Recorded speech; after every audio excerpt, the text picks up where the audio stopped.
अस्सलाम वालेकुम नाज़रीन, मैं हूं तज़मीन जावेद।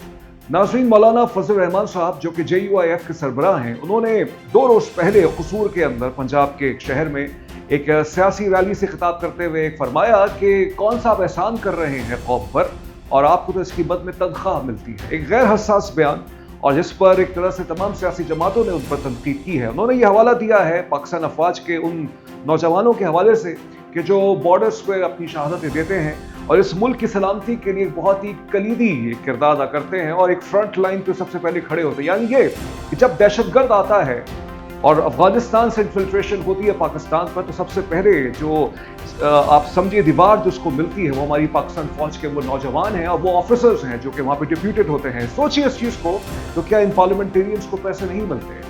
या मौलाना फजल रहमान साहब भी पार्लियामेंटेरियन रहे हैं, माशाल्लाह उनके जो साहबजादे हैं वो भी जो है वजीर भी रह चुके हैं और बहुत से हवालों से उन्होंने भी बहुत मराहत ली हैं।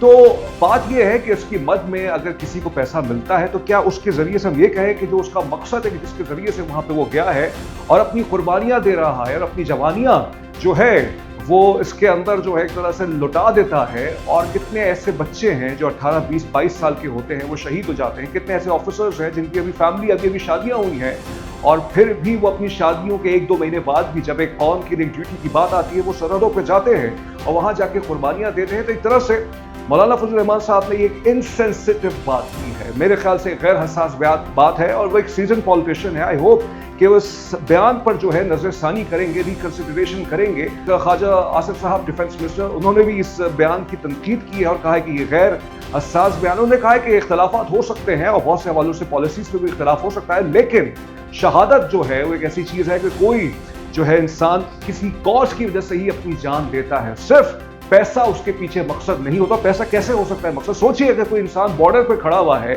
और एक सिक्योरिटी जोन पे खड़ा हुआ है जहां पे हर रोज धमाके हो रहे हैं, जहां पे हर रोज शहादतें हो रही हैं, तो वो अपनी जान का ही सोचेगा। वो जान देता है, अपनी कुर्बानियां देता है, मुल्क के लिए कुर्बानियां देता है। हमारे बलूचिस्तान के अंदर, खैबर पख्तूनख्वा के अंदर हमारे जो फौजी अफसरान हैं, हमारी पुलिस फोर्सेस हैं, हमारे कांस्टेबल्स हैं, हमारे जितने भी लॉ इन्फोर्समेंट एजेंसीज के लोग, FC है, वो कुर्बानियां दे रही है। कि बहुत से लोगों को तनख्वाहें मिलती है, एक और नुक्ता ले लीजिएगा, लेकिन वो शायद अपनी ड्यूटियां सही से परफॉर्म नहीं करते। और आखिर में मौलाना फजल रहमान साहब के पूरी तकरीर के अंदर मुझे कहीं, अगर किसी को है, किसी के पास है तो मुझे लाके दिखा दे, कहीं पर भी ये तस्करा नहीं मिला कि अफगानिस्तान से कैसे दहशतगर्दों को सपोर्ट मिलती है। यानी ये कि TTA तहरीक तालिबान अफगानिस्तान कैसे फितनतुल खवारिज को सपोर्ट करते हैं। एक बयान अगर किसी के पास है वो मुझे लाके दिखा दीजिए। हो सकता है कि हम इस चीज को बैलेंस करने की कोशिश करें, लेकिन on the face of it does not look a balance statement.